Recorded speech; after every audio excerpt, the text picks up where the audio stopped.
CMR shopping mall మన BHEL circle లో మార్చి 20న energetic star Ram Pothineni గారిచే గొప్ప ప్రారంభం. నమస్తే రమగారు. నమస్తే జయ. రమగారు, బహుశా మీకు పుస్తకాల పురుగు అని బిరుదుందా? చిన్నప్పుడు ఎప్పుడు అడిగినా ఏదో ఒక బుక్ చదువుకుంటూనే ఉంటానని చెప్తారు కదా కదండి. నాకేమనిపించిందంటే స్టోరీస్ అంటే చందమామ కథలు ఇలాంటివి మనం చెప్పేసుకుంటున్నాం. నోవెల్స్ ఉంటాయి కదా, అవి చదువుతారు కదా, వాటిలో మంచివి, చదవదగ్గవి, వినదగ్గవి, అందరం కుటుంబ సభ్యులంతా వినేలాగా పిల్లలకు కూడా చెప్పే లాంటివి ఏమన్నా చిన్నవి కొంచెం సింపుల్గా ఉండేవి ఏమైనా మీతో చెప్పించాలి అని నాకు అనిపించింది. అలాగే ఏమంటారు మీరు? మీ మంచి ఆలోచనే. అంటే ఇప్పుడు మనం పెద్దవాళ్ళ కథలు కూడా చాలా చెప్పుకుంటాం. నావెల్స్ అంటే సాధారణంగా ఎక్కువగా చదివింది విశ్వనాథ్ సత్యనారాయణ గారు, శ్రీపాద్ సుబ్రహ్మణ్య శాస్త్రి గారు, తర్వాత ఇంకా అలా చాలామంది రైటర్స్, యనమూరి వీరేంద్రనాథ్ గారు, మల్లాది వెంకట కృష్ణమూర్తి గారు, అలాంటివి ఇంకా చెప్పక్కర్లేదు, మధుబాబు గారు, ఇవన్నీ హార్ట్ ఫేవరెట్లే. ఓకే. అయితే ఏంటంటే ఇదివరకటి పాతకాలపు భాష అందరూ చదవలేరు. అవును, తెలుగే సరిగ్గా రాదు మన వాళ్ళకి. నాకి తేడా తెలియదు, లాకి తేడా తెలియదు. పెళ్ళికి వెళ్తే పిల్లిని చక్కన పెట్టారు, పెళ్ళికి వెళ్తూ పెళ్ళిని చక్కన పెట్టుకుంటూ ఉంటారు. పెళ్ళి అలాకి లాకి తేడా లేదు, నాకి తేడా లేదు. అసలు తెలుగే రాని వాళ్ళు కొంతమంది వింటుంటారు, మేము తెలుగే అంటారు కానీ చదవలేకపోతారు. నేను చాలా మంది దగ్గర శశసహాలకి తేడా అసలు లేనే లేదు. మనం శనగల్లో శాకి షాకి తేడా తెలియదు, కొంతమందికి తేడా తెలీదు. ఈ సాధారణంగా వాడేటప్పుడు కూడా అలాగే వాడేస్తారు, మాట్లాడేస్తూ ఉంటారు అంతే. ఇక దాన్ని మనం మార్చలేకపోతున్నాం. అందరితో పాటు ఇక మనం వెళ్ళిపోవడమే. భక్తి భగవంతుడు అంటుంటారు, భక్తికి ఒత్తు ఉండదు, భగవంతుడికి ఒత్తు ఉండదు. ఆ భగవంతుడికి ఇక విలువే లేదు, ఒత్తు లేకపోతే ఆ పదం పనికి రాదు అసలు. కాదరమ్మ గారు, భక్తి భగవంతుడు రెండు బాలకిను ఒత్తుండాలి. ఒత్తు ఉండాల్సిందే. మనం జాగ్రత్తగా మాట్లాడుకోవాలి అంతే. మెల్లిగా అలవాటు అవుతుంది. మనం మానేసాము, వదిలేసాము. అయితే ఇప్పుడు మనం చెప్పుకునే నావెల్స్ కథల్లో చాలా మటుకు చందమామలోవి, కథా సరిత్సాగరంలోవి, అట్లా రకరకాల చోటాల నుంచి చెప్పుకుంటాం. అయితే ఈ కథా సరిత్సాగరం నేను చెప్పేస్తాను కథ గురించి, అవి మీరు కూడా చదవలేరు, మీకు అర్థం కాదు అది. నేను చదువుకుని భాష నేను సింప్లిఫై చేస్తా. సింపుల్ భాష. మనం ఇప్పుడు ఇంచుమించుగా మాట్లాడుకుంటున్న భాషలోనే రాయబడిన నావెల్స్ ఇంచుమించు 60 నుంచి మొదలైనవి, 70 నుంచి మొదలైనాయి అనుకుందాం. వాడుక భాష, ఎక్కువ పెద్ద పెద్ద పదాలు లేకుండా.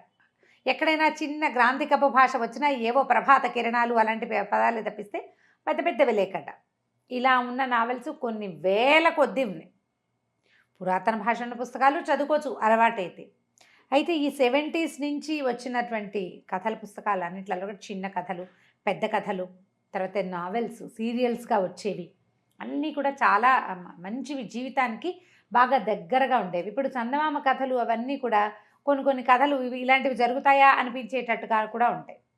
కొంతమంది రచయితల కథలు కూడా ఫిక్షన్స్, ఏవో అభూత కల్పనలు, భూతప్రేత పిశాచాలకు సంబంధించిన కథలు, వాటి మీద మనకు అవగాహన కూడా ఉండదు. కథగా చదివితే బాగానే ఉంటుంది, అది అలా లోపలికి వెళ్ళిపోతాం, అదొక సరదాగా ఉంటుంది. అందులోకి వెళ్తాం, ఆ కల్పనలోకి, కాల్పనిక జగత్తులోకి ప్రవేశిస్తున్నట్టుగా ఉంటుంది. జీవితానికి బహుదగ్గరగా ఉండే నావెల్స్ కొన్ని వేల కొద్దీ ఉన్నాయి. నేను వేలే చదివేశానేమో మరి తెలియదు, 100ల కొద్దీ చదివానని చెప్తారు. వేలు చదివి ఉండొచ్చు. మంచి మంచి రైటర్స్, లేడీ రైటర్స్, రచయిత్రులు కూడా ఎంతమంది ఉన్నారో. ఓకే. ఎద్దనపూడి సులోచనారాయణ గారు, మాదిరెడ్డి సులోచన గారు, మాలతి చందూర్ గారు, ఇవి నా హార్ట్ ఫేవరెట్. మాలతి చందూర్ చాలా ఇష్టం నాకు. ఇవి కాకుండా ఇంకా మన్నెం శారద గారు, ఎంత చక్కటి కథలో. అక్కడి నుంచి దూర్వాసుల కామేశ్వరి గారు, డి కామేశ్వరి, ఆవిడదే న్యాయం కావాలి సినిమా ఒకటి మనం చూసాం. రాధిక ఆ కథ డి కామేశ్వరి గారు. ఓకే. అట్లా ఎంతమందో, చిట్టారెడ్డి సూర్యకుమారి గారు, తర్వాత ఏమో ఆరికపడి కోడేరు కౌసల్యాదేవి గారు. నేను అసలు పేర్లన్నీ గబగబా గుర్తురావట్లేదు, వాళ్ళు అన్ప్లాన్డ్గా చేస్తున్నాం. ప్లాన్డ్గా ఉంటే నీకు ఒక 100 మంది రచయిత్రుల పేర్లు చెప్పేసేవారు. ఇవి నేను బాగా చదివే కథలు కాబట్టి ఈజీగా ఈ పేర్లు చెప్పగలుగుతున్నాను అనమాట. వీళ్ళందరివి కూడా జీవితానికి దగ్గరగా ఉన్న మంచి మంచి నావెల్స్ ఉన్నాయి జయ. ఇప్పుడు మనకి స్టోరీ వాల్ట్ అని అవన్నీ వస్తున్నాయి, కథలు వినడానికి అవకాశం లభిస్తుంది. అవును, స్వయంగా చదివితే ఇంకా బాగుంటుంది. సో కొంతమంది రచయిత్రుల కథలు, నావెల్ని బ్రీఫ్ చేద్దాం. అలా నేను తప్పకుండా. ఇంతకుముందు కూడా మనం వడ్ల గింజలు, ఆయన పేరు శ్రీపాద వారిది, నేను అది బ్రీఫ్ చేసి చెప్పాను. నాకు విశ్వనాథ్ సత్యనారాయణ గారి నేపాల్ రాజవంశ కథలు, కాశ్మీర్ రాజవంశ కథలు చాలా ఇష్టం. కాకపోతే అవి కొంచెం క్లమ్జీగా ఉంటాయి. ఇప్పుడు చదువు అని నీ చేతికి ఇచ్చినా నువ్వు గంటసేపు కష్టపడి కుస్తీ పెట్టి 10 పేజీలు చదువుతావు, కష్టంగా చదవలేవు. ఇప్పుడు ఇవేనుకో ఈ కథలు అయితే నువ్వు చదివేయగలుగుతావు. ప్రయత్నించి మళ్ళీ ఆ రైటర్స్కి ఇంకొకసారి ఆ పుస్తకాలు కొనుక్కునే వాళ్ళని ఏర్పరచాలని ఉంది నాకు. తప్పకుండా ఆల్రెడీ చదివిన వాళ్ళు, ఇప్పుడు మేము ఎప్పుడో చిన్నప్పుడు చదివాను నేను చాలాసార్లు, మళ్ళీ కొత్తగా పుస్తకం కనపడితే ఈ బుక్ మన దగ్గర లేదు పోయింది అని మళ్ళీ కొనుక్కుని తెచ్చుకుంటాను. ఇది ఉండాలి మన దగ్గర. అలా మళ్ళీ మళ్ళీ చదవాలనిపించే కొన్ని కథలని, అది జీవితానికి దగ్గరగా ఉందని నేను భావించే కథల్ని చెప్తాను. తప్పకుండా అండి. ఈరోజు మరి ఏం స్టార్ట్ చేద్దాం? మాలతీ చంద్ర గారిది మనసులోని మనసు. మనసులోని మనసా? ఓకే. ఎంత బాగుంటుందంటే 10th క్లాస్ సెలవుల్లో చదివాను నేను. ఓకే. అప్పటి నుంచి ఇప్పటిదాకా నేను దాన్ని వదిలిపెట్టల. ఆ పుస్తకం చదివినప్పుడు నాకు కలిగిన భావం చెప్తాను నేను. కొంచెం ఏడ్చే గుణం తక్కువ చేయను, నేను తొందరగా ఏడవను. చిన్నప్పుడు మా ఇంట్లో పెద్దగా ఏడ్చేవాళ్ళం కాదు. అసలు ఆడపిల్లలు ఏడవటం మగపిల్లలు ఏడవడం అలా ఏం కాదు. సెంటప్పుడు ఏడవటమే కానీ కొంచెం ఊహొచ్చాక దేనికైనా కళ్ళనీళ్ళు పెట్టుకోవటము, హర్ట్ అయిపోవటము లాంటి పరిస్థితులు లేవు, పద్ధతులు లేవు. అలగటాలు, ఏడవటాలు, బుజ్జగించటాలు, ఈ కార్యక్రమాలు లేవు అసలు మా ఇంట్లో లేవు. నేను బేసిక్గా ఏడుపు తక్కువ పిల్లని. నాకు ఊహొచ్చాక నేను ఏడ్చిన సంఘటనలు నాకు జ్ఞాపకమే లేదు. నిజం రమ్మగారు, కొన్ని విషయాలు మీరు షేర్ చేసేటప్పుడు అనుకుంటాను, అబ్బా ఎంత స్ట్రాంగ్ ఉన్నారు రమ్మగారు అనేసి. నాకు అవకాశం భగవంతుడు అట్లా ఇచ్చాడు చేయ. 2 కథలు నేను 10th క్లాస్లో చదివిన ఆ 2 పుస్తకాలు లోపల నుంచి దుఃఖం రావటం అది తెలిసిందనమాట. అది షేర్ చేసే ఏడుపు కాదు, మీకే ఒక చెప్పుకోలేని ఒక కష్టం, ఒక క్యారెక్టర్ ఆ పుస్తకంలో ఇన్వాల్వ్ అయిపోయి ఆ అమ్మాయికి వచ్చిన కష్టం, ఆ చెప్పుకోలేని నొప్పి ఫీల్ అవ్వడం ఏంటో నాకు ఆ 10th క్లాస్ హాలిడేస్లో. అంతకుముందు కూడా నేను చాలా పుస్తకాలు చదివాను, ఎన్ని కథలు చదివాను, కానీ ఆ ఎక్స్ప్రెస్ చేయలేని దుఃఖ వీచిక లోపల ఉండటం. అరిచేతుల్లో ఒక రకంగా జిల్లుమంటుంది చేయ నాకు ఆ పిచ్చి దుఃఖం వస్తే. అంటే కథలో ఇన్వాల్వ్ అయినప్పుడు క్యారెక్టర్స్లోకి వెళ్ళిపోతే ఫస్ట్ టైం నేను ఈ పుస్తకం చదివినప్పుడు తెలిసింది మనసులోని మనసు. ఒక అమ్మాయి తన ఆత్మగౌరవం కోసం తను ఎలా స్ట్రగుల్ అయ్యిందో, ఏడుపు కాదది, ఒక లోపల మనసులో క్రష్ చేయబడుతున్న నొప్పి అనమాట. ఇదొకటి. ఆరాధన, మాలతీ చంద్ర మన మాదిరెడ్డి సులోచన గారితో ఎదన్పూడి గారితో జ్ఞాపకం లేదు, కన్ఫ్యూజ్ అవుతాం వాళ్ళిద్దరి మధ్యలో. ఆరాధన, అందులో క్యారెక్టర్ అమ్మాయి మూగమ్మాయి. ఆ మూగ మనసు పడే వేదన, ఈ 2 ఆ అరిచేతుల్లోంచి వచ్చేటువంటి జివ్వుమన్న భావన, దుఃఖపు భావన నేను ఫస్ట్ టైం ఫేస్ చేశాను. ఇప్పుడు ఈ సంవత్సరం మొన్న ఒక 20 రోజుల క్రితం ఆ పుస్తకం మనసులోని మనసు చదివితే సేమ్ ఫీల్ నాకు మొదట ఎట్లా వచ్చిందో అలాగే వచ్చింది కథ చివరికి. మళ్ళీ అసలు ఎంత పకడ్బందీగా రాస్తారంటే ఆ కథని, చాలా పకడ్బందీగా ఉంటుంది. చెప్దాం, సినిమా ఏమన్నా వచ్చిందా రమ్మగారు? ఇది మనసులోని మనసు ఎవరు తీసుండ్రు బహుశా, అట్లనా? కొంచెం ఇలాగా కాస్త ఇలా ఉండే భావాలని తీసుంటారు కాస్త అటు ఇటుగా. స్టార్ట్ చేసే ముందు మీకు ఎట్లా దొరికేవి బుక్స్, నావెల్స్? లైబ్రరీ నుంచి తెచ్చుకునే వాళ్ళు, అక్క వాళ్ళు ఎవరైనా చదివితే? మా ఇంట్లో పుస్తకాల భాండాగారం ఉంది, అందరికీ పుస్తకాలు ఇష్టమే. ఓకే. స్కూల్లో లైబ్రరీ ఉండేది. మా అక్కయ్య స్కూల్ టీచరే కదా, మా రెండో అక్కయ్య స్కూల్. ఇలాంటి బుక్స్ ఉంటాయి రమ్మగారు? ఇలాంటివి కాబట్టి ఇంకోలాంటి ఉంటాయి. మా అన్నయ్య కొనేవాడు, మా నాన్న కొనేవారు, మా చిన్నక్కయ్య, మా వసంత, అందరూ పుస్తకాలు పిచ్చేవాళ్ళే. మా అన్నయ్య అయితే దొంతులు పుస్తకాలు కొంటాం, వాటన్నిటికీ బైండ్ చేయించడం. బైండ్ చేసిన బుక్సే మా దగ్గర 100-200 ఉండేవి. ఓకే. పుస్తకం పాడైపోకుండా బైండ్ చేసేవాళ్ళు.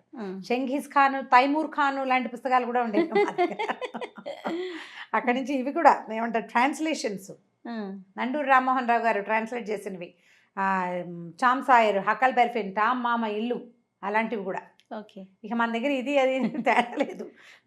మా ఊర్లో పంచాయతీ ఆఫీస్లో లైబ్రరీ ఉండేది. మా ఊళ్ళో లైబ్రరీ లేదు, మా కాలేజ్లో లైబ్రరీ బుక్స్ ఉండేవి, మేము వెళ్ళి తీసుకొచ్చేవాళ్ళం. కాలేజ్ చదివేవారు అనమాట. అంటే ఈ పుస్తకాలు లేవు కాలేజ్ లైబ్రరీలో, ఇవి అన్ని వేదాంతం, విశ్వనాథ వారివి. మా నాన్నకి పుస్తకాలు ఇష్టం కదా, కాలేజ్ లైఫ్, మా నాన్నే కదా కాలేజ్ ప్రిన్సిపల్, సొంత కాలేజ్ కదా మాది. సో మా నాన్నగారు ఏం చేసే వాళ్ళు, పుస్తకాలు కొనుక్కొచ్చేటప్పుడు ఈ కథా రచయితల పుస్తకాలని. దీంతో పాటు ప్లస్ ఇంకోటి చెప్తాను దీని పాయింట్. నా 10th తర్వాత నేను హైదరాబాద్ సెలవులకి ఇక్కడికి వచ్చినప్పుడు మా వసంత, తను ఇక్కడ స్థానిక మహర్షి కాలేజీలో సంస్కృత్ లెక్చరర్ హైదరాబాద్లో. ఓకే. మహర్షి వేద విజ్ఞాన్ భవన్ కాలేజ్, మహిళా కళాశాల, జూనియర్ కాలేజ్, తను సంస్కృత్ లెక్చరర్. పెద్ద లైబ్రరీ ఉంది. ఓకే. అక్కడి నుంచి తన పుస్తకాలు తెచ్చి పడేసేది. కొడవగంటి కుటుంబరావు గారి మొత్తం సమగ్ర సాహిత్యము నేను అక్కడి నుంచే చదివా. మహర్షి కాలేజీ కూడా క్రెడిట్ కొంత ఇవ్వాలి. తప్పకుండా. వాళ్ళ దగ్గర ఉన్న అన్ని నావెల్స్ చదివాను నేను. మా అక్కయ్య కొనేది ఎక్కువ. బుక్ సెలక్షన్కి నన్ను కూడా పిలిచేవాళ్ళు. 1-2 టైమ్స్ నేను కూడా వెళ్ళా బజారు పుస్తకాలు కొనుక్కురావడానికి కాలేజ్ కోసం. అక్కడికి వెళ్ళి అక్కడ కూర్చొని చదువుకునేదాన్ని. లేదా మా అక్కయ్య ఇంటికి పట్టుకొస్తే ఇంట్లో చదువుకునేదాన్ని. కాలేజీకి వెళ్ళిపోయి మా అక్కయ్యతో పాటు క్లాసులు చూసుకునేది, నేను పోయి లైబ్రరీలో పుస్తకాలు నవ్వులుకుంటూ ఉండేదాన్ని అనమాట. ఓకే. ఓకే. మాకు అమ్మ చదివేవారు. మేము వెళ్ళి పంచాయతీలో డేట్ రాయాలి. డే టు టైం రాసి బుక్ పుస్తకాలు తీసుకొచ్చి తెచ్చుకునేవాళ్ళు. విత్ ఇన్ 4-5 డేస్లో చదివేసేవాళ్ళు రమ్మగారు. మళ్ళీ తీసుకెళ్ళి ఇచ్చేసి మళ్ళీ కొత్త బుక్. నేను ఏముంది ఒక రోజులో ఆ బుక్ అనుకునేదాన్ని ఒక నేను. రోజులో 4 కూడా చదివేదాన్ని. అదే కదా. మర్చిపోకుండా ఉండేదాన్ని జయ. అదొక పిచ్చ. అంతే అంతే. ఈ మనసులో ఇప్పుడు మనం లేటెస్ట్గా చూస్తున్న మ్యారేజ్ బ్రేకేజ్లు, నిశ్చితార్థం అయ్యాక బ్రేకప్. నిశ్చితార్థం అయితే సగం పెళ్ళైపోయినట్టే. నిశ్చితార్థం అయ్యాక పెళ్ళి ఆగిపోవటం అంటే ఇప్పుడు కూడా ఒక పెద్ద విషయంగానే మనం భావిస్తున్నాం. 70sలో చెప్పబడినటువంటి ఈ కథ, ఒక అమ్మాయి నిశ్చితార్థం ఆగిపోతుంది, పెళ్ళి ఆగిపోతుంది నిశ్చితార్థంతో. ఆ అమ్మాయి తాలూకు భావాలు ఈ కథ. దాని సారాంశం మొత్తం కథ అంతా అమ్మాయి అరుణ, అమ్మాయి పేరు. ఈ అరుణ అనే అమ్మాయి రేడియో స్టేషన్లో పనిచేస్తుంది. వాళ్ళ నాన్నగారు స్కూల్ టీచరు. 4 ఆడపిల్లలు, 2 మగపిల్లలు వాళ్ళు. అమ్మాయి, తర్వాత 2 చెల్లెళ్ళు, తర్వాత 2 తమ్ముళ్ళు, ఆఖరణ చిన్నపిల్ల ఆ చెల్లెలు. పెద్ద అమ్మాయి 22 ఏళ్ళ అమ్మాయి. ఈ అరుణకి 22 years. MA ఇంగ్లీష్ చదువుకుంటుంది. ఈ చదువు ఇట్లా కాలేజీ చదువు అవ్వగానే మద్రాసులో ఈ కథ అంతా జరిగింది. చదువు అవ్వగానే తనకి రేడియో స్టేషన్లో ఉద్యోగం వస్తుంది. రేడియోలో ఆ రేడియో ప్రోగ్రామింగ్ అవన్నీ కూడా రాస్తారు. ఆవిడకి తెలుసు, బహుశా మాలతి గారికి ఆ విషయాలు బాగా తెలుసు. స్పూల్స్ మిస్ అవ్వటము, అవి సరిగ్గా రికార్డింగ్ చేయించటము, గెస్ట్ని తీసుకెళ్ళటం, గెస్ట్ టాక్స్, వాటి మీద కూడా రాస్తారు. చక్కగా ఉంటుంది భాష, హైరాన్ ఉండదు. అక్కడక్కడ కొంచెం ఇంగ్లీష్ పదాలు కనపడుతూ ఉంటాయి, అంటే తెలుగులో రాయబడినవే కానీ. అయితే ఈ అమ్మాయి ఒకరోజు ఆఫీస్ నుంచి ఇంటికి వస్తుంది. రాగానే వాళ్ళ అమ్మ నాన్న సిద్ధంగా ఉంటారు. తండ్రితో కలిపి అమ్మాయిని ఒక చోటకి పంపిస్తారు. ఏంటంటే ఈ అమ్మాయి దూరదర్శన్లో ఒక ప్రోగ్రాంలో కనపడింది, అరుణ. ఆ కనపడిన ఈ అరుణను చూసి ఒక ఆవిడ, ఒక జడ్జి గారి భార్య, తన మనవడికి చేసుకుంటానని కబురు చేసింది. అప్పట్లో ఇలా పెళ్ళిళ్ళు అయ్యేవి, మధ్యవర్తుల ద్వారా కబుర్లు వచ్చేవి. పెళ్ళిళ్ళ పేరు వచ్చి ఫలానా జడ్జి గారు, సుందర్రావు గారు, రాజారావు గారు, బహుశా ఆయన పేరు రాజారావు గారు, ఆవిడ పేరు సుందరమ్మ గారు. రాజారావు గారు, సుందరమ్మ గారు వాళ్ళు వాళ్ళ మనవడి కోసం పెళ్లి సంబంధం చూశారు. పిల్ల చాలా బాగా నచ్చింది, పొడుగు జడ, తెల్లగా పొడుగ్గా ఉన్న పిల్ల కావాలనుకుంటున్నాం, ఫలానా అని అన్ని రేడియో స్టేషన్కి ఫోన్ చేసి వీళ్ళ వివరాలు కనుక్కుని, ఈ తండ్రి పనిచేస్తున్న స్కూల్కే మధ్యవర్తి పెళ్ళిళ్ళ పేరైన పంపించి పిల్లని తెచ్చి చూపించమన్నారు. తండ్రి మధ్యాహ్నమే వెళ్ళి వాళ్ళ ఇల్లు చూసొచ్చాడు. చాలా డబ్బులు ఉన్నవాళ్ళు వీళ్ళు, మధ్యతరగతి కుటుంబం. పిల్లకు ఉద్యోగం వచ్చింది కాబట్టి చేయిస్తున్నారు. చిన్న కుటుంబం, 4-6 పిల్లలు, స్కూల్ టీచరు, చిన్న సొంత ఇల్లు, అంతే వీళ్ళ జీవితం. ఈ పెళ్లి సంబంధం వచ్చేసరికి సరే అమ్మాయి ఏంది చక్కగా, అమ్మాయి అదేంటమ్మా వాళ్ళు వచ్చి మనల్ని చూడాలి కానీ అంటే, కాదు చాలా పెద్దవాళ్ళు, ఆవిడ కాళ్ళు లేవు ఆ ముసలి ఆవిడకి. ఆవిడ చక్రాల కుర్చీలో ఉంటారు. ఒక కూతురు, కొడుకు, కోడలు ఉన్నారు. ఒక్కడే మనవడు. అబ్బాయి అశోకా లేలాండ్లో పనిచేస్తాడు. అశోకా లేలాండ్ అనేది 70లో చాలా గొప్ప కంపెనీ, పెద్ద ఉద్యోగం కింద లెక్క. ఇంజనీరింగ్ చదివాడు, ఎంటెక్ ఏదో చదివాడు అబ్బాయి. పిల్లవాడు కూడా బాగున్నాడు ఫోటో. సరే తండ్రి ఇంప్రెస్ అయ్యాడు. సరే బయలుదేరి తీశారు అమ్మాయిని. వెళ్తే పెద్ద ఇల్లు, ఆవిడ ముక్కుకి చెవులకి వజ్రాల ఆభరణాలు, పెద్ద పట్టుచీర, తోటంతా పువ్వులు. కోడలు కూడా సన్నగా పొడుగ్గా అందంగా కనపడతారు, కొంచెం ముభావంగా ఉంటారు. కానీ పిల్లవాడి పెళ్లి ఫోటో కూడా చూపించారు. బాలే ఇంప్రెస్ అయింది అమ్మాయి. కాకపోతే తనే వెళ్ళి కనపడడం పట్ల ఏదో ఒక కించగా ఉంటుంది. సాధారణంగా అమ్మాయిని వాళ్ళు వచ్చి చూస్తారు కదా. బోల్డ్ అంత డబ్బు, అబ్బాయికి మంచి ఉద్యోగం, వీళ్ళకి బోల్డ్ సంపాదనది, 3 కార్లు ఉన్నాయి, డ్రైవర్లు, పనివాళ్ళు, వెండి స్పూన్లు, వెండి గిన్నెలు, వెండి కప్పులు, అంతా వెండిమయం ఇల్లంతా. అమ్మాయి కొంచెం మనసు సహజంగా లోబడుతుంది. అన్నీ బాగున్నాయి. తూగలమా లేదా, మేమే వచ్చి పిల్లని చూస్తాం శాస్త్రానికి అని చెప్పారు. ఫోటో ఇచ్చారు. అబ్బాయి ఫోటో చూస్తే ఎంత బాగున్నాడు. ఆవిడకి చాలా గొప్ప మనవడు అంటే, నా రాజా రాజా అని పిలుస్తారు అబ్బాయిని. రాజారావు అబ్బాయి పేరు, తాత పేరే పెట్టుంటారు. బాగున్నాడు. సరే మర్నాడో 3వ రోజు రాజాతో సహా వచ్చారు. అతను కూడా వచ్చాడు. చూస్తే అబ్బాయి హ్యాండ్సమ్గా బాగున్నాడు. అన్నీ బాగున్నాయి. ఆవిడేం చెప్పారంటే, ఇలా చిన్న ఇల్లు ఇది కుదరదు, మా ఇంట్లోనే పెళ్లి చేస్తాం, అన్నీ మేమే చేస్తాం, ఉభయ ఖర్చులు మేమే పెట్టుకుంటాం. అంటే ఈవిడ సావిత్రమ్మ గారు, అరుణ వాళ్ళ అమ్మ, ఆవిడకి అదేంటి పెద్ద పిల్ల, మా ఇంట్లో శుభకార్యం తొలుసూలు పిల్ల మేమే చేసుకోవాలని ఉంది ఆవిడకి. కానీ వీళ్ళ డబ్బు, వాళ్ళ వైభోగం, వాళ్ళ వ్యవహారం ఇవన్నీ చూసేసరికల్లా కొంచెం మెత్తబడిపోయారు. అక్కడి నుంచి ఆవిడ ఉద్యోగం ఎందుకు మానేయమని హింట్ ఇచ్చారు అమ్మమ్మ గారు. ఓహో. పెద్ద మానటం ఇష్టం లేదు ఈ అమ్మాయికి. కష్టపడి సంపాదించుకున్న ఉద్యోగం ఎవరికి వస్తాయి ఉద్యోగాలు? సరే, అతనితో కలిసి కొంచెం బీచ్కి కూడా వెళ్ళొస్తుంది. బాగున్నాడు, హ్యాండ్సమ్గా, మంచి ఉద్యోగం, బోల్డంత ఆస్తి, ఇవన్నీ ఉన్నాయి కదా. సరే, నిశ్చితార్థం చేశారు. నిశ్చితార్థానికి ఎంత బంగారం చూపించారో పిల్లకి ఇవ్వదలుచుకున్నది. పెద్ద కాసుల పేరు, చంద్రహారాలు, బోల్డన్ని గాజులు, ఇంతంత దుద్దులు, ఏమిటేమిటో చాలా గ్రాండ్గా చేశారు.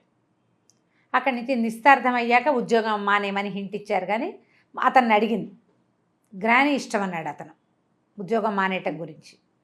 గ్రానీకి అది ఇష్టం ఉండదన్నాడు. ఇంకా సరే, కొద్ది రోజులు ఇంకా ఉంది పెళ్ళికి టైం. పెళ్ళికి ఒక 20 రోజులు, నెల 20 రోజులు, 20 డేస్ టైం ఉండగా ఆ రేడియో స్టేషన్లో ఆ అమ్మాయితో పనిచేసే సీనియర్ భాస్కర్ అని అతని కజిన్ది పెళ్ళి.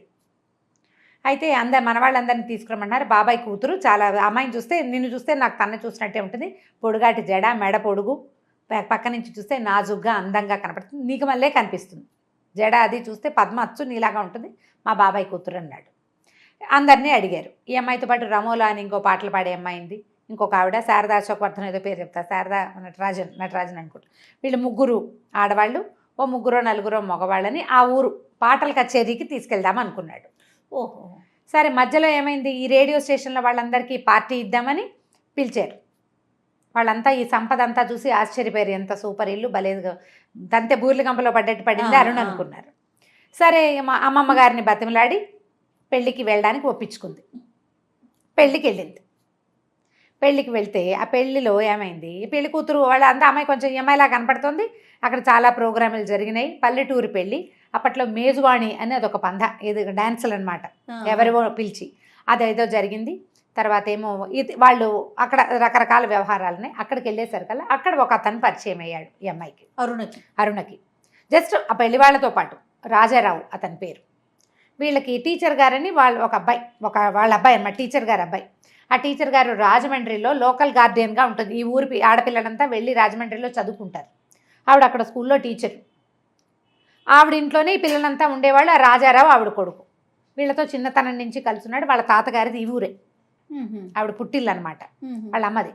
దాంతో ఇతను వీళ్ళ ఫ్యామిలీ మెంబర్గా ఉంటాడు వీళ్ళందరికీ. అతనికి ఈ అమ్మాయి పట్ల మంచి ఆకర్షణ కలుగుతుంది, అరుణ పట్ల. కొంచెం అట్రాక్ట్ అయ్యి పేరేమిటని అదని అడిగాడు. కానీ ఈ పిల్ల పెళ్లి కుదిరిపోయి ఉన్న పిల్ల కదా, ఆ అమ్మాయి ఏం పెద్ద ఆసక్తి చూపించదు. కానీ అతను కొంచెం ఇంట్రెస్టింగ్గా మాట్లాడతాడు. మాట్లాడిన తర్వాత అతనికి తెలుస్తుంది ఈ అమ్మాయికి పెళ్లి సెటిల్ అయిందని, ఫలానా అని. ఇంకా ఆ పెళ్లిలో ఎక్కడికైనా వెళ్తే ఇది వరకటి రోజుల్లో ఈ పెళ్ళి ఎవరు ఏమిటి అని కనుక్కోవటం, పెళ్ళి అయిందా, పెళ్లి సంబంధం కుదిరిందా అని సంబంధాలు చెప్పడానికి ఇప్పటికీ ఉంది ఆ పద్ధతి. ఇప్పుడు కొంచెం ఈ పెళ్ళిళ్ళు చెప్పే మార్గాలు మానేశాం కాబట్టి తగ్గింది. కానీ మా పెళ్ళిళ్ళ నాడు కూడా అలాగే ఉండేది. ఎవరి పెళ్ళికైనా వెళ్తే పిల్ల బాగుంటే, లేదా పిల్లాడు హ్యాండ్సమ్గా ఉంటే ఎవరు ఏమిటి వివరాలు కనుక్కోవటం, మా వాళ్ళ అమ్మాయిది మా వాళ్ళ అబ్బాయి ఉన్నాడని చెప్పటం.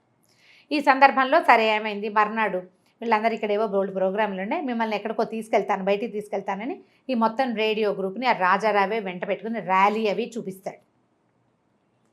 ఆ సందర్భంలో ఈ అమ్మాయి ఈ ఫలానా వాళ్ళకి కాబోయే కోడలని తెలుసుకుని అతను అడుగుతాడనమాట, వాడు ఎలా ఉన్నాడు, రాజా ఎలా ఉన్నాడు, ఇప్పుడైనా గ్రానీ అండం మానేశాడా, మీకు ఎలా తెలుసు అంటే తెలుసు అంటాడు. అతనికి బాగా ఆకర్షణీయంగా ఉంటుంది, అమ్మాయి నచ్చుతుంది. ఈ పిల్లకి అలాంటివి ఏం లేవు పాపం. సరే, వీళ్ళని ట్రైన్ ఎక్కించడానికి పంపిస్తారు. ఈ మధ్యలో ఏమవుతుందంటే వసంతాలు ఆడతారు ఆ పెళ్ళిలో వసంతం ఆడడం హోలీ లాంటిది అనమాట. ఇప్పుడు మా వాళ్ళ ఇళ్లలో కూడా 1-2 చోట్ల మేము అది చూసాం. అయితే కొత్త వాళ్ళని ఎవరు ఉండరు, పెళ్లి వాళ్ళ వరకే వసంతాలు ఆడతారు. తెల్లటి బట్టలు కట్టుకుంటారు అందరూ, వసంతం హోలీ ఆడడం అనమాట, రంగులు చల్లుకోవటం. ఆ రంగులు చల్లే ప్రోగ్రాంలో ఈ అమ్మాయి వీళ్ళంతా కూడా పాల్గొంటారు. సరదాగా రంగులు బుక్కాలు చల్లుకోవటం, రంగులు చల్లుకోవటం, వసంతం నీళ్లు చల్లటం, చెంబెడి నీళ్లు దిమ్మరించడం, పసుపు నీళ్లు, ఎరుపు నీళ్లు, ఈ కథ అంతా నడుస్తుంది. మర్నాడు పొద్దున్నే లేచి వీళ్ళు బయలుదేరేస్తారు. వచ్చేస్తుంది. ఆ రోజు వచ్చేటప్పుడు అతను రైల్వే స్టేషన్లో వీళ్ళు చాలా గర్విష్టి వాళ్ళని, వాళ్ళతోటి ఆత్మాభిమానం ఉన్న ఆడపిల్లలు ఎవ్వరూ ఆ ఇంట్లో బతకలేరని,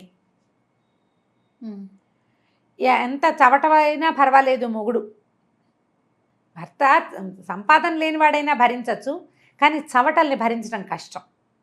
అలా క్రియేట్ చేశారా? అలా అక్కడ జరిగింది. ఆ విషయాన్ని ఈ అమ్మాయికి చెప్తాడు అతను. వాళ్ళ ఇంట్లో ఉండటం కష్టం అనేది తెలియదు. మీలాగా ఆత్మాభిమానం ఉన్న ఆడపిల్లలు ఆ మామగారి ముందు దగ్గర బతకలేరు. అదంతా ఆవిడ టైగర్, ఎంజిఎం అంటాడు ఆవిడని. ఎంజిఎం అంటే ఆ సినిమాలో ఇంగ్లీష్ సినిమాలో ఇలా సింహం నోరు తెరుస్తున్న బొమ్మ, ఆ బొమ్మ గుర్తొస్తుందన్నమాట. ఆవిడ ఎప్పటికీ ఒక్క ఆడది 3 తరాల మగవాళ్ళని గాడిదలను చేసి కూర్చోబెట్టింది. ఆవిడ భర్త ఆవిడ మాటే వింటాడు, కొడుకు ఆవిడ మాట వింటాడు, మనవడు ఆవిడ మాటే వింటాడు. ఆవిడ గీసిన గీటు దాటరు. ఆవిడ మనుషుల ఆత్మాభిమానాన్ని ఉండనివ్వదు అని చెప్తాడు. ఈ పిల్లకు చిరాకు వస్తుంది. నా సంబంధం కుదిరిపోయింది, రాజా బాగున్నాడు, బోళ్ళంత సంపాదన, మంచి డబ్బులున్నవాళ్ళు, అవే కదా ఆడపిల్లలకి, అంతకంటే ఏం కావాలి? కోపం వస్తుంది. సరే వెళ్ళిపోతుంది. ట్రైన్ ఎక్కేసింది, ఇంటికి వచ్చేసింది. బాగా జరిగిందని చెప్పింది. ఇంటికి వెళ్ళేసరికల్లా అమ్మమ్మ గారికి జ్వరం వస్తుంది. జ్వరంతో ఉన్న అమ్మమ్మ గారిని చూసుకురావడానికి కూడా వెళ్తుంది. ఒక్క 4 వారం రోజులు గడుస్తాయి. పెళ్ళి ఇంకా 10 రోజుల్లోకి వచ్చేసింది. ఒకరోజు ఆఫీస్ నుంచి ఇంటికి వచ్చేసరికల్లా రైల్వే స్టేషన్ నుంచి చెల్లెళ్ళు తమ్ముళ్ళు ఇంట్లో కూర్చుని ఉన్నారు. అమ్మ నాన్న ఏదో అమ్మమ్మ గారికి ఒంట్లో బాగోలేదు, అమ్మ నాన్న వెళ్ళారు, నేను కూడా రమ్మన్నారంటే ట్యాక్సీ తీసుకుని కారు వచ్చేస్తుంది. కారులో ఇప్పుడు ఈ పెళ్లి సెటిల్ అయిన తర్వాత ఎంతసేపు అమ్మాయి కోసం ఆఫీస్కి కారు వచ్చేది, ఇంటికి కారు వచ్చేది, కారులోనే తిరగాలి, నువ్వు బస్సులు ఎక్కకూడదు. ఓహో, అలాంటివి ఉండేవి. మా హోదాకు తగినట్టు ఉండాలి. అలా రోడ్ల మీద పడి తిరగద్దంటే అవమానం. నిన్నటి దాకా తిరగలా, ఏంటి వాళ్ళ గొప్ప నాది, ఏంటి ఎందుకు వీళ్ళు ఇలా చేస్తున్నారు అనిపించేది. కానీ ఆ సంపద, ఆ గ్రాండియర్ మీద ఉన్న ఆసక్తితోటి కొంచెం తగ్గేది. ఒక్కోసారి ఒళ్ళు మండిపోయేది, ఏమిటి వీడు ఓవరాక్షన్ అనిపిస్తూ ఉండేది, కానీ తగ్గుతూ ఉండేది. అమ్మ కూడా కంట్రోల్ చేసుకోమనేది. తీరా అక్కడికి వెళ్ళేసరికల్లా ఆవిడ అమ్మనా బూతులు తిడుతుంది అరుణని. మామూలు తిట్లు కాదు, ఎంత నీచమైన భాషలో తిడుతుందంటే, వాడెవడితోటో తిరిగొచ్చావు, పెళ్లి పేరుతోటి వెళ్ళావు, వాడెవడితోటో తిరిగావు, వాడు నువ్వు కలిసి కుమ్మక్కయ్యారు, నా పరువు తీస్తావా? పెళ్ళి 10 రోజుల్లోకి వస్తే నువ్వు వాడెవడి కోసమో నీకు వాడితోటి సంబంధం ఉందని నానా తిట్లు. వాడెవడో ఈ అమ్మాయికి అర్థం కాదు. 2 ఫోటోలు మొహం మీద పడేస్తుంది. ఆ 2 ఫోటోల్లో అరుణ మొహానికి బుక్కా రాస్తున్న రాజారావు ఉన్నాడు. ఒక దాంట్లో 2 చేతులు ఈ అమ్మాయి మొహం మీదే ఉన్నాయి అతనివి. రెండో దాంట్లో మొహం ఇలా పట్టుకుని చెంబుతో నీళ్లు పోస్తున్నాడు. ఆ 2 ఫోటోలు. వీడు నీకు తెలియదు, అతను ఎవరో నాకు తెలీదు, పెళ్ళికి వెళ్ళాం, అక్కడ వసంతాలు ఆడారు, అందరూ రంగులు చల్లుకున్నాం, ఈ ఫోటోలు ఎవరు తీశారో ఎప్పుడు తీశారో నాకు తెలీదు, ఇతనికి అది అందరి మీద చల్లాను, అందరి మీద చల్లుతావా? పెళ్ళైన పిల్లవి, పెళ్ళి సెటిల్ అయిన పిల్లవి, ఎవరో పరాయి మగవాళ్లతోటి వసంతాలు ఎలా ఆడేవు నువ్వు? ఆ పెళ్లిలో మేజువాణి పెట్టారని నువ్వు చెప్పినప్పుడే చీచి పాత పద్ధతులు దరిద్రం, అలాంటి చోటకి ఎందుకు పంపించానని నన్ను తిట్టుకున్నాను, నిన్ను తిట్టాను, నువ్వు ఇలాంటి పని చేస్తావా? వాడు నీకు తెలుసు. అసలు వాడు అంటుంటుంది, వాడు వీళ్ళకేమవుతాడో ఈ అమ్మాయికి అర్థం కాదు. వాడు నా పరువు తీయటానికే ఈ పని చేశాడు, నువ్వు వాడితో కుమ్మక్కయ్యావు. ఇక కాళ్ళ మీద పడమంటుంది. నేనే తప్పు చేయలేదు, అతను ఎవరో నాకు తెలీదు, అసలు ఈ ఫోటోలు ఎవరు తీశారో తెలీదు, ఆ ఫోటోలు ఎందుకు పంపించారో తెలీదు. ఇక ఏం చెప్పినా ఆవిడ వినదు, తిట్టి తిట్టి తిట్టి తిట్టి పోసేస్తుంది. ఇక ఇంటికి వస్తుంది ఏడుస్తూ. ఇంటికి వస్తే వాళ్ళ నాన్న బాగా, తండ్రి కూడా అప్పటిదాకా ఆయన చాలా మంచివాడు, ఆ పిల్లని ఏమండు, మెచ్చుకుంటాడు.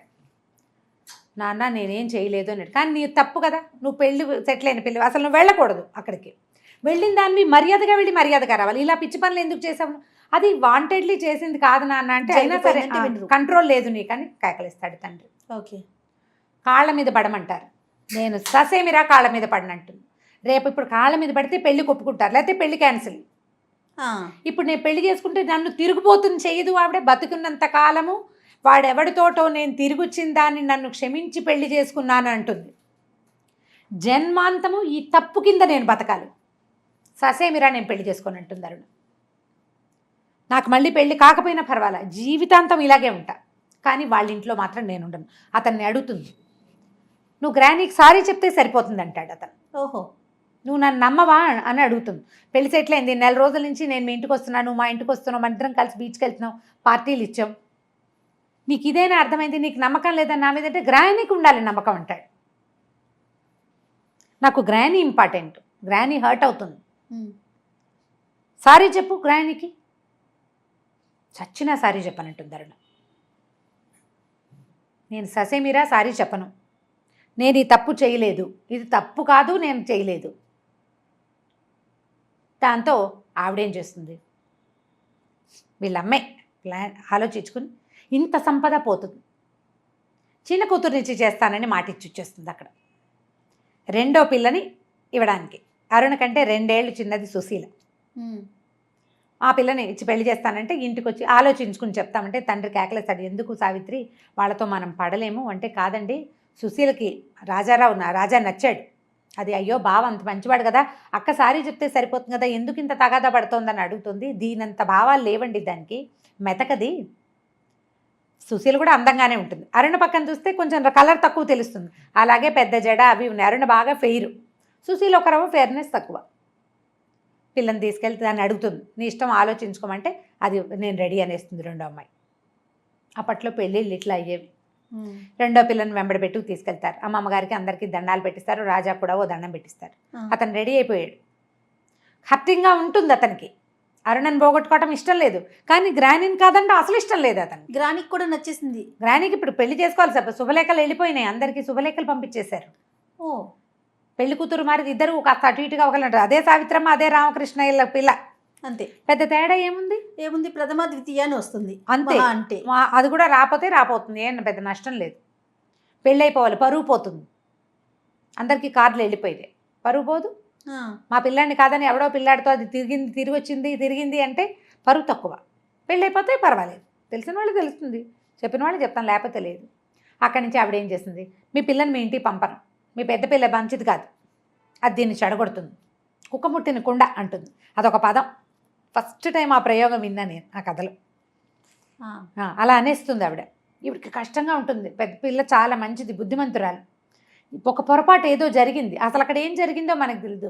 ఒక పెద్ద పిల్లని తిడుతూ రెండో పిల్లని చేసుకుంటామంటే తల్లులకి ఎలా ఉంటుంది, పళ్ళ చక్రం పెట్టి తిప్పినట్టు ఉంటుంది పొట్టలో, ఒప్పుకుంటారు. మరి ఏం చేస్తారు, పిల్లని అక్కడే వదిలిపెట్టేస్తారు. ఆ 20 రోజులు 10 రోజులు పెళ్లికి ముందు పిల్లని అక్కడే వదిలిపెట్టి రోజు వీళ్ళే వెళ్ళి చూసుకొచ్చుకుంటారు. పెళ్ళి ఏర్పాట్లు అయిపోతాయి. ఈ అమ్మాయి ఏం చేస్తుందంటే అంతా ఏడుస్తూ ఆ భాస్కర్కి చెప్తుంది. రాజారావే ఆ ఫోటోలు పంపించాడని నమ్ముతుంది ఖచ్చితంగా. అతను తన మీద ఇంట్రెస్ట్ ఉన్నట్టు ప్రవర్తించాడు, నా పెళ్లి చెడగొట్టడానికే చేశాడు ఈ పని అని చెప్పి అతని నెంబర్ అడ్రస్ ఇవ్వండి అని ఉత్తరం రాసేసింది. మీరెంత దౌర్భాగ్యులో, మీలాంటి దుర్మార్గుల్ని నేను ఎక్కడా చూడలేదు, నికృష్టుడివి నువ్వు అని రాస్తుంది.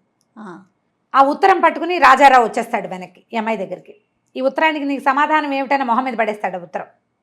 ఈ పెళ్ళని ఈ అమ్మాయి ఏం చేస్తుంటే రమోల వాళ్ళ ఇంటికి వెళ్ళి ఉంటుంది, తన ఫ్రెండ్ ఉంది కదా, తన పాటలు పాడే అమ్మాయి, వెళ్ళి అక్కడ ఉంటుంది, 3 రోజులు ఉంటుంది. అక్కడికి వస్తాడు. నువ్వు ఏం సమాధానం చెప్తావు, నేను ఎందుకు చేస్తాను ఈ పని, నేను చేయలేదు, నాకు తెలియదు అంటాడు.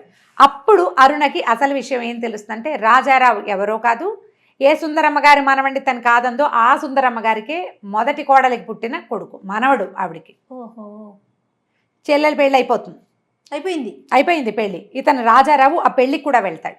పెళ్లి విశేషాలన్నీ వచ్చి చెప్తాడు తర్వాత. అక్కడి నుంచి తర్వాత కథ ఏమైందో దీని తరువాయి భాగంలో తెలుసుకుందాం మనం. భలే ఉంది రమ్మగారు, చాలా ఇంట్రెస్టింగ్గా ఉంది ఈ కథ. మనం హాయిగా చదువుకోవచ్చు. ఎస్, ఓకే రమ్మగారు, సరే, నమస్తే జయ. సుమన్ టీవీలో మీ పర్సనల్ అండ్ బిజినెస్ ప్రమోషన్స్ కోసం కింది నెంబర్కి కాంటాక్ట్ చేయండి.